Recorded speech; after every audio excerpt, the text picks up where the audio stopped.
పిల్లవాడు ఏమో జన్మిస్తూ ఉన్నాడయ్యా. పిల్లవాడు పుట్టంగా ఆ పిల్లవాడైనా సామాన్యుడు కాదు. పిల్లవాడు భారత యుద్ధానికి మునగాడు, పద్మయుగానికి మునగాడు. ఆ పద్మయుగ సంగతి కూడా మనకి ఇక్కడ తెలియదా? పద్మయుగం చెప్తే 9 రోజులు ఒక పద్మయుగం నడుస్తుంది. అవి దాంట్లో 101 కొబ్బరికాయ పడుతుంది. కౌరవులు చనిపోతే అవి కొబ్బరికాయల తర్వాత 10 కోళ్లు పడతాయి. లాస్ట్ దుర్గ చనిపోవడం ఏట పడుతుంది. అలాంటి పద్మయుగ యుద్ధానికైనా మునగాడు పిల్లవాడు. అవి జన్మించాడు. క్యావును కూడా పోస్తాడు. పిల్లవాడు పుడితే తల్లిదండ్రుల గండాన పుట్టలేదు, ఏనమామల గండాన పుట్టలేదు. పుడితేనే ఈ మంత్రసాల గండాన పుట్టిండు పిల్లవాడు. ఈ మంత్రసాలు ఏమో మరి ఇక్కడ వస్తున్నారు. పిల్లవాడు పుట్టి క్యావున ఏడుస్తాడు. ఓ చెల్లె వెంకటి పాపమ్మ, అక్కడ కొడుకో బిడ్డ పుట్టింది. మనం పుట్టిగా పోయి మన కట్టం మనకి ఏంటే ఇస్తాడా దేవుడు? మీరు ఏ కష్టం చేసిండు అంటాడు. అవి మనం వెళ్ళిపోయి అతన్ని కడిగి గాలించి పొత్తుగా వేద్దాం పిల్లవాడు. అవి బొట్టు పోసి వద్దామని చిన్నగా చంద్రాయుధమైన కత్తి తీసుకున్నారు. నువ్వు ఇక్కడ ఉన్నామని ఫస్ట్ పోయేస్తా, నేను బొట్టు పోసి వస్తా అన్నది ఎక్కడి పాపమ్మ. చేతిలో కత్తి పట్టుకొని పిల్లవాడి దగ్గరకైనా తప్పగా నువ్వు వస్తా ఉన్నది.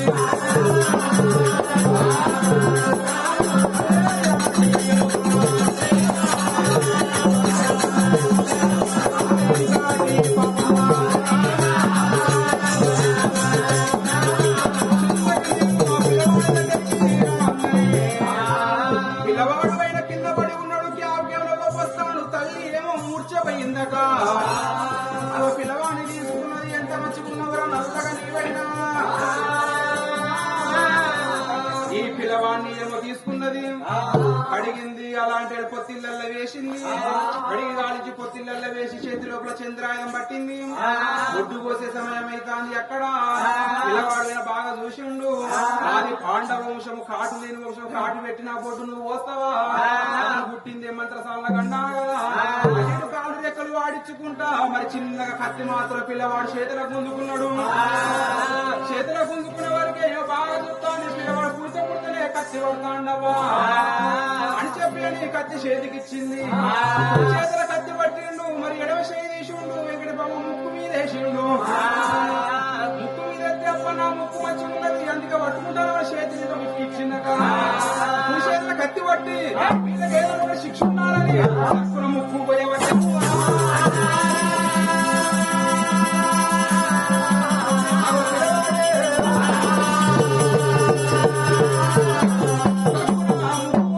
పిల్లవాడు చూసిందాడ వారేసింది. ముక్కు మీద బట్ట పెట్టుకున్నది.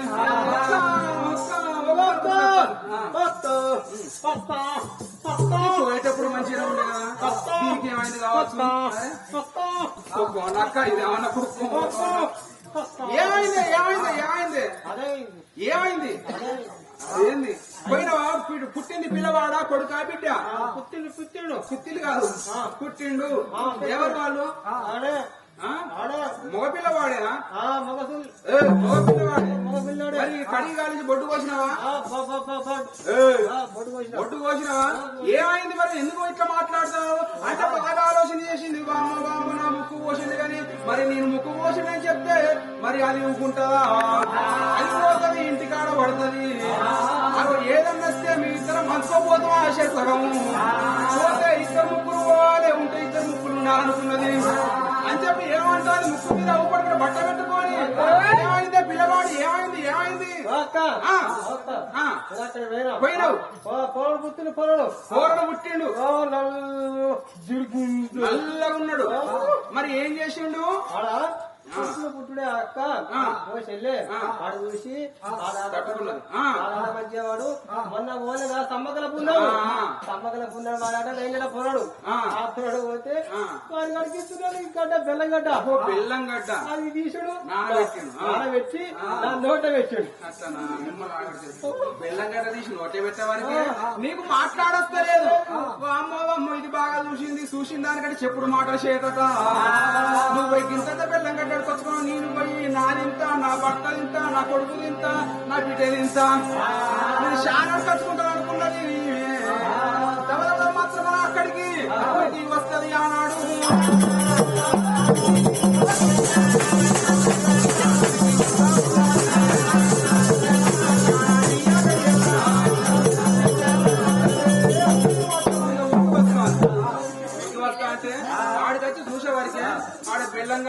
మను లేదు పిల్లవాడు ఏడుస్తాడు కత్తి పక్కకున్నది నా అక్క చూసినవా అది గొడ్డు కొయ్యలేక పని తప్పించుకొని నాకు అబద్ధం ఆడింది సరే ఇంత దూరం వచ్చినందుకు ఈ పిల్లవాడిని గొడ్డు పోస్తా నేను అని చెప్పింది ముత్తిలింగమ్మ గడియ లోపల అలాంటివి నా గొడ్డు వస్తానని గొడ్డు వస్తానని పిల్లవాడిని తీసుకున్నది వాళ్ళ పైన వేసుకున్నది చేతుల కత్తి పట్టింది ముత్తిలింగమ్మ కత్తి పట్టంగానే బాగా చూసి ఇవ్వదాకా తిమ్ముకు వస్తే కదా మళ్ళీ ఎక్కడి వచ్చింది ఇది అని చూస్తే ఇది అది కాదు ఇది ఇంకో తెచ్చింది అలా నేను ఒకటే మంత్రసాల అనుకున్నా ఇద్దరు వచ్చిర్రు మరి తిరుముకు వస్తే దాని కోపము దాని ముక్కు వస్తే దీని కోపము అన్నాడు చిన్నగా కత్తి చేతులు కూసుకున్నాడు మళ్ళా పిల్లవాడు చేతులు కూసుకున్నాడు చేతులకు ఎప్పుడు గుంజుకున్నాడో ఇప్పుడు చేత కత్తి పట్టిండు ఏమో చేయి తీసిండు అవి అలాంటివి ముత్తిలింగమ్మ ముక్కు మీద వేసిండు అవి నా ముక్కు మంచిగా నచ్చి మరి నువ్వు పట్టుకుంటాను అని అవి చేతి నిండా మొక్కిచ్చింది చేతి మొక్కిస్తే చేతిలో కత్తి పట్టి దాని మీద మీద పోసిండు కానీ దీన్ని మొత్తం నాలుగులకు పోయేవట్టాను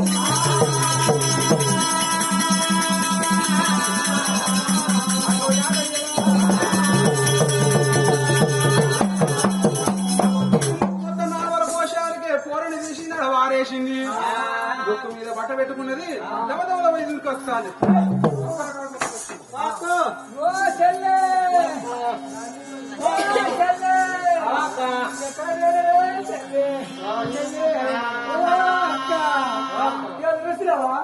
ఇగో నాలుగు కోసింది ముక్కు ఇగో కాదమ్మా ఇగో ఒక్క ముచ్చట ఒకటే మీదే ఒక్కటే మీదే ఒకటే మాట ఇగో ఏంటంటే ఇగో మనం చిన్నగా భీమయ్య లేడు భీమయ్య దగ్గర భీమయ్య ముక్కొక్కటి 360 రూపాయలు ఇస్తారా లేకపోతే మన ఇద్దరు భీమయ్య అడిగారు భీమయ్య చిన్న చిన్న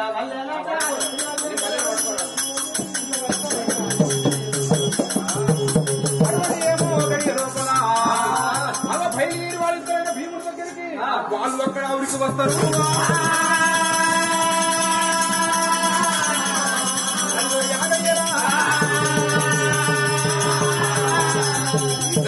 భీముడు బాగా చూసిండు మరి పోయేటప్పుడు మంచిగా వీళ్ళు కానీ ముక్కులు దాచుకున్నారు ముఖం మీద బట్ట వేసుకున్నారు వీళ్ళు బిడ్డ పుట్టిందో కదా తండ్రికి ఏడుగును కోరని పండుగ ఏడుగును తండ్రికున వద్దు నీ గొంతుకెలా ఓ భీమయ్య నీ గొంతుకెలా గొడ్డే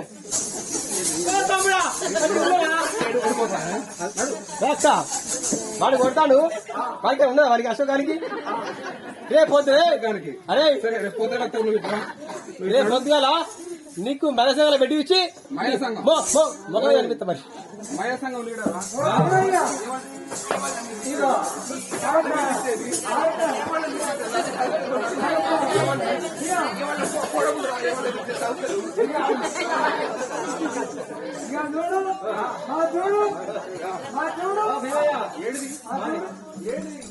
చెప్పండి ఏదో చూసేది మా మొక్కలు చూడు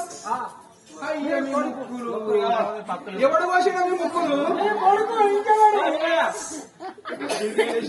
నీ కొడుకు నా కొడుకు నీ కొడుకు మా ముక్కులు పోసింది మీ ముక్కులా ఎక్కడ పోయిరో ఏ తప్పని చేసిరో మీరు ఏం చేసిరో ఎవడు మీ ముక్కు కోసిండో నా చిన్న కొడుకు నా కొడుకు మీద పెడతాడు మీరు ఈ మాట అయితే మాకు ఎక్కడ పని లేక మేము ఒక్కట కోడలు ఇక్కడ ఎల్లల్లో మా సాకల్ని నేను మంగళ అని అన్నందుకు మీ దాంట్లో మీకు లొల్లొచ్చి మీరు కోసుకున్నారు అంటారు అయితే మాకు ఇక్కడ పని లేక మా గుత్త బాగా నువ్వు వస్తుంటావా ఆ వాయిదాలు ఎప్పుడైనా పనిచేసి అయితే ఇవాళ నీ కొడుకు ఆ ముక్కులు కోసిండు ముక్కుకు 300 రూపాయలు ఇస్తావా లేకపోతే ముక్కుకు 365 రూపాయలు ఇస్తే ఏం చేస్తారు మీరు? ఇస్తే ఇక మేము ఏం చెప్తారు కదా ఇగో ఇక్కడ బస్ ఎక్కుతాం ఇక్కడ బస్ ఎక్కి తొర్రూరుకు పోతాం తొర్రూరు పోయి తొర్రూరు కాడ బస్ ఎక్కుతాం ఇప్పుడు ఫ్రీ బస్సే కదా హైదరాబాద్ పోతాం హైదరాబాద్ పోయి హైదరాబాద్ కాడ ఉస్మానియా హాస్పిటల్ పోతాం ఉస్మానియా హాస్పిటల్ పోయి అక్కడ మేము లబ్బర్ ముక్కులు తీసుకుంటాం లబ్బర్ ముక్కులు ఎట్లా అవుతాయి మీకు? అది ఆగకపోతే దానికి ఉపాయం ఏంది దానికి ఏం ఉపాయం ఎరికేదా ఆ చెప్పలకేసే మొదలు ఉంటాయి తీసుకొట్టుకుంటావు చెప్పుల మొదలు చేసి టప్ప టప్ప కొట్టుకుంటారు సర్ది చేస్తే గాడు కూర తింటే శివుడు ఎట్లయినా మరి పెడతాం వెళ్ళండి మీరు ఇక్కడ ఉండరాదు వెళ్ళండి నా కొడుకు పోయే వెళ్తారా మీ కొడుకు మర్యాద ఉంచుకోవాలి మిమ్మల్ని కూడా ఉంచుకుంటాడు ఒక ఫోటో చూద్దాం మనం మిమ్మల్ని ఫోటో చెప్పి బ్యానర్ కట్టి పెట్టారు అక్కడ 3 బాగా అక్కడ ఒక పిట్టాలి అక్కడి నుంచి వాళ్ళు వెళ్ళిపోయారు అరువంతలోన ఎవరు లేచారండి విడంబిదేవి దిక్కున లేచింది విడంబిదేవి దిక్కున లేచి అవ పిల్లవాణి ఏమో ఎత్తుకున్నది పాండవాభిముడు చేరవచ్చుడు ఎంతమంది నచ్చున్నారు ఒక్కడ వాడం వచ్చేరా ఒక్కడ వచ్చేస్తారా అవి అక్కడ పిల్లవాణి ఏమో ఎత్తుకొని నా వస్త్రములైన మైరబడ్డాయి అని చెప్పి పిల్లవాణి తీసుకొని బట్టలు విండుకునేటందుకైనా కోనుకున్నందుకు వాళ్ళు వస్తున్నారు.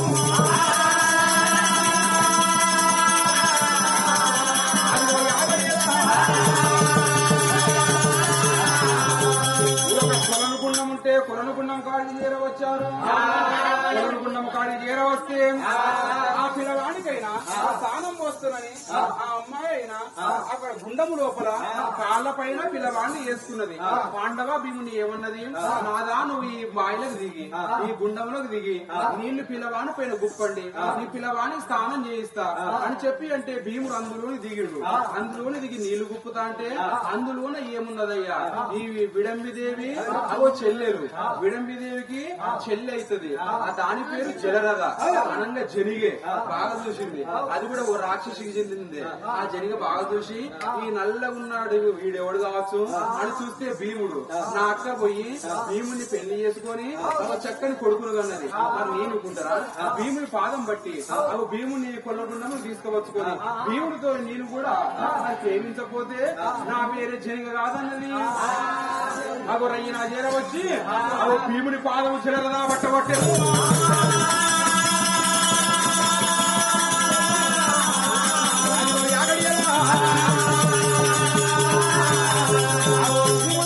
నీళ్లు గుప్పుతా అంటే జయ వచ్చి భీముడి కాలు పట్టింది. ఇక్కడ భీముడి కాలుకు పట్టే స్నానం చేయించింది విడంబిదేవి. పిల్లవాణి తీసుకపోయి అలాంటి గడ్డ పైన పడుకోబెట్టింది. నాదా గడ్డ పైకి రమ్మన్నది. ఇక నీ స్నానం చేస్తే నాదా నువ్వు రమ్మని చెప్పి అంటే ఆ పాండవ భీమున్న అక్కడ కళ్ళ చూశాడు. అదే మరి గడ్డ పైకి వస్తాడని ఒక పాదం తీసిండు గడ్డ పైన పెట్టిండు. పాండవ భీముడు బలవంతుడు అంటే ఇంకో పాదం లేద్దామంటే చింతాకు మందం కూడా ఆ కాలు లేస్తలేదట భీముంది. చింతాకు మందం కూడా పాదం కదులుస్తలేదట. అవి పాండవ భీముడు బాగా చూసిండు. పాండవ భీముడు బాగా చూసి బామా విడంబి ఇక్కడ ఆయన పాదం వస్తలేదన్నా ఏమి జరిగిందో కానీ నా పాదం వస్తలేదు అన్నాడు. నాదా నువ్వు నీళ్లు గుప్పుతా అంటే ఉష్కమేరో వచ్చి అవి నీ పాదం పైన పడవచ్చు, ఉష్కమేరో వచ్చి నీ పాదం పైన కప్పవచ్చు. నాదా అగో ఈ పక్కన ఓ వృక్షం ఉన్నది, ఈ పక్కన ఓ వృక్షం ఉన్నది. ఆ చెట్టును పట్టుకుని గడ్డ పైకి రమ్మంటే అవో పాండవ భీమున్న ఈ చేతిలో ఓ వృక్షం పట్టిండు, ఈ చేతిలో ఓ వృక్షం పట్టిండు. అవి బలం చేసి అవో పాదమైనా వేస్తున్నాడు.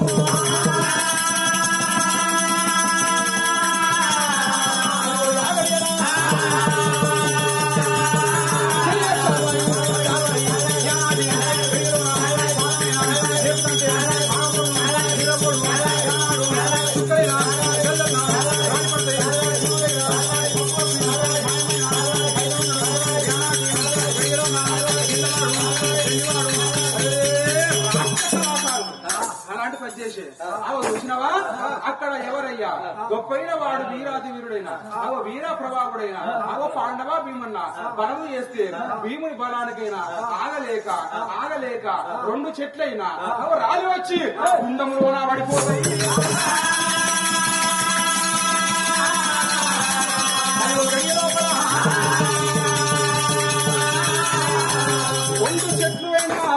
వచ్చి గుండంలో పడ్డాయట.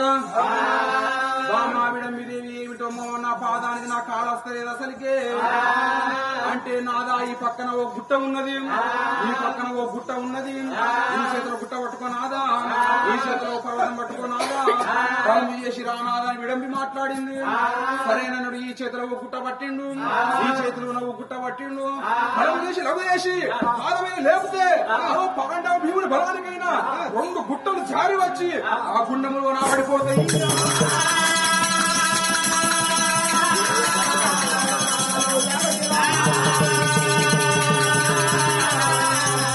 గుట్టలు వచ్చి ఎల్లబడ్డాయి కానీ భీముని పాదమైన చింతాకు మన్నం కూడా అవుతాయట. విడంబిది బాగా చూసింది. అబ్బా నా భర్త గింత బలవంతుడంటే పాదం ఎందుకు వస్తలేదు, ఇది ఏమై మనం అర్థమైతే లేదు అని ఆ విడంబిదేవి కలపలపల మంత్రం చదువుకొని పైన చల్లుకున్నది. ఒక బుడుగుంగా అవతారం వేసింది. బుడుగుంగా అవతారం వేసుకొని భీముని కాలు పొట్టి మునిగింది. మునిగి కిందికి చూసింది. చూస్తే అబ్బా ఎవరో కాదు, నా చెల్లె జలరథ అనంగా జనిగే, అది సామాన్యమైనది కాదు, అది నా భర్తను పట్టింది. నీళ్ళలో తీసుకుపోతుందట. నీళ్ళలో పోతే నా భర్త బతడా, నా భర్త చనిపోతాడు, గడ్డ మీదకి వస్తే నా చెల్లె బతకది అని చెప్పి ఎట్లయినా గాని నా భర్తను కాపాడుకోవాలి, నన్ను నమ్ముకొని నా భర్త వచ్చింది ఇక్కడికి అని చెప్పి నాకు బయటికి వచ్చింది. అది ఎట్లయినా దావది, దాన్ని కొడితే దావది, దాన్ని తిడితే దావది అని ఏం చేసింది, సోలాపురం పోయింది. సోలాపురం పోయి పందము కాసు, పందము నలకపోవాకు అవి తీసుకొని నోట్లే వేసుకొని ఆ ఉడియము తీసుకొని నవ్వుకుంటా వచ్చి ఆ పాదము కొట్టి విడిచింది. విడిస్తే ఆ జలరథ అయిన రక్తమైన భోంచేస్తాంది భీముని కాలు బట్టి. ఆ రక్తాన్ని గడగడ తాగేది. అటు ఇటు చూసి అటు చూస్తే రగరగ మెరుచుకుంటే ఏమో వస్తాంది. అబ్బా ఇది భీముని శుక్లం, దీన్ని భోంచేస్తే నాకు భీముని అంటే కొడుకు పుడతాడు, ఇవాళ దాకా నేను రక్తం తాగిన, ఇప్పుడు ఇది ఏరవస్తాంది అని చెప్పి అని ఆ పాదం వదిలిపెట్టింది.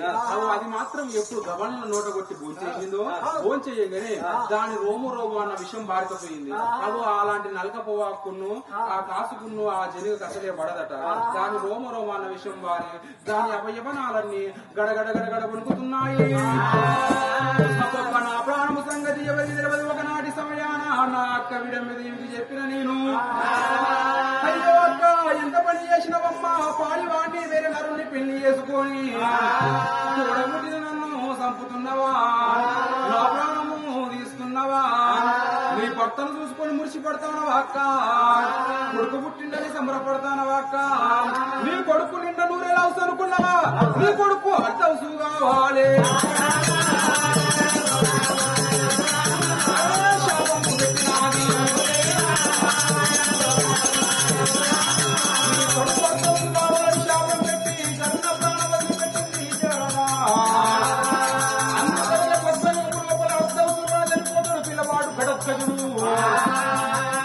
అలాంటివి ఎప్పుడైనా చనిపోయిందో విడంబిదేవి బయటికి చేరవచ్చింది.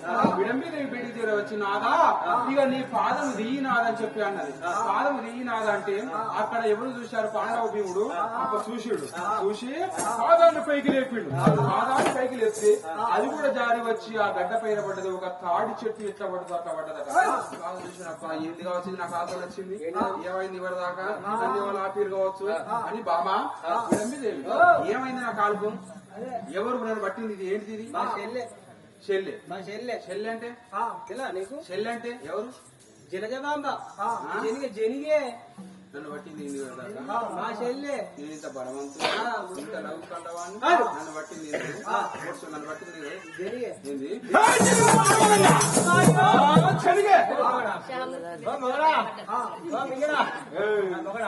ఈ పలుకులు రాష్ట్ర పలుకులు మొత్తం ప్రపంచంలోనే అవి రాసిపెట్టి రకాల బాగా మరి ఏంటిది మా చెల్లె జనిగ నీ చెల్లెనా, జనిగలు మొసళ్ళు చాలా ఉన్నాయి. అది నన్ను ఇంత బలవంతుణ్ణి ఇంత లౌకల్లవాడిని నన్ను అది ఆపిందా, చెప్పేవాడివా మరి లేకపోతే మా చెల్లె కన్నా లేకపోతే బలవంతుంది చెప్పేవాడివా దాన్ని నువ్వే చంపినావా, ఇదివరదాకా నువ్వు అల్లగుడి ఓ భార్య ఓ బిడంబి ఓ లంబడి దాదా అంటే నేను వచ్చి ఏదో ఒకటి చేసి నిన్ను కాపాడినా, నేను వచ్చి మందు పెట్టినా నీ ప్రాణం కాపాడినా.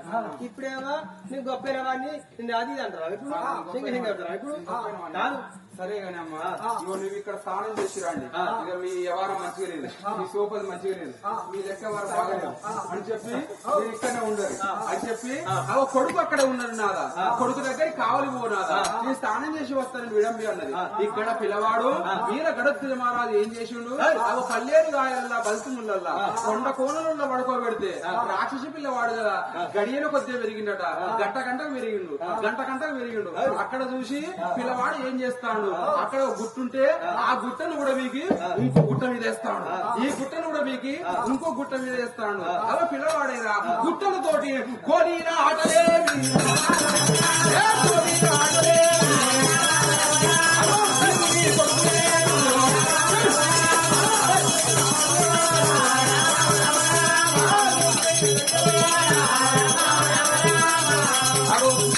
కోడిల ఆటలాడుతుండట పిల్లవాడు బాగా చూసుడు ఈ భీముడు తన వస్తా అంటే వీడు ఎవడు కావచ్చు ధనజుడని పిల్లవాడు అనుకుంటాడు భీముడు బాగా చూసుడు ఇవరి దాకా నా కొడుకు చిన్న పోరడు నా కొడుకున్నాడు స్నానం చేయించి పండుగ